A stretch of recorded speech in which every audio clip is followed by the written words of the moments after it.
Okay, I saw the movie Super 8. Uh, this one's gonna be sort of a lengthy review, but I'm gonna try to keep my thoughts short. Super 8. I know the reviews are positive, but I I for the life of me I cannot give a totally positive review. I mean, it's not the worst film, but it I was really disappointed with this film. I mean, like, I was one of the people thinking that this movie would be a straight up, action movie, that it would be them trying to destroy an alien, but I was wrong. But that's not what makes me mad, because, like, when I realized in the movie that it was not going to be a straight up, like, action movie, I sort of forgave it if it would be a very good thriller. But the movie, the movie at the same time, it's both a complicated mess and at the same time a very predictable mess. I mean, like, the basic plot to this movie is it follows the story of this guy. I forgot his name. His last name was like Lamb, and his friends are trying to make a movie, like this like movie they're gonna send to a festival to win an award. And while this is happening, they just uh, it just so happens that a train carrying spoilers, um, a train carrying like an alien, the alien from the Roswell incident, and his like special cube things. I'll explain what the cubes are later.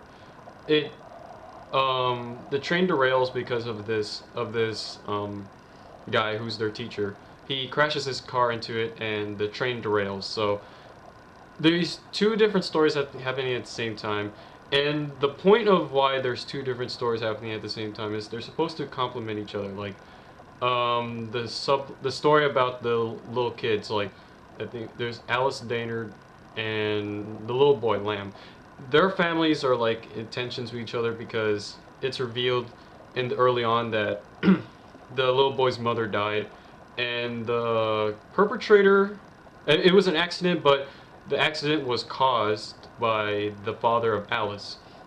So there's tensions between the family. Like, the kids, they like each other, but the parents don't like each other. So this is supposed to be like a parallel to the alien who's mistreated by the humans, and there's like a miscommunication between both the humans and the alien. Like, the alien just wants to go home, and the humans treat it as if it was just a monster and it has to be destroyed or has to be contained. But the main problem of this movie and is because is the storylines don't really mesh. Like, it doesn't feel like they're complementing each other. It feels more like when one story is in on the screen, the other story has to take a backside, has to go to the back, and it doesn't. And there's like moments in the film where you just want the story to move on, and it mainly goes to the story of the humans. I mean, you're more interested in the story of the alien rather than the humans, because I remember there's a point in the movie where the girl and the guy are watching a projector, a video of the little boy as a baby, having um, spending time with his mother when she was still alive, and you just feel like you want the scene to move on, because, like, even though it's emotional and stuff, it's just like it's not the movie that you came in to watch. You came in to watch an alien, like a sci-fi movie. And what to me, it felt like they took two different scripts. The one script was the sci-fi horror movie. The other was this like heartbreaking, like heartwarming, like tale about how two families eventually made up. And they combined it together, but they didn't really combine it well. And it shows. I mean, like, um, in the movie, I'd already said that, like, I wanted some parts of the movie to continue, and in the end, think I don't really think they actually mixed together. Like, only one scene the stories mixed together, and that was the scene where the little boy was talking to the alien and how he understands how it feels. That was it.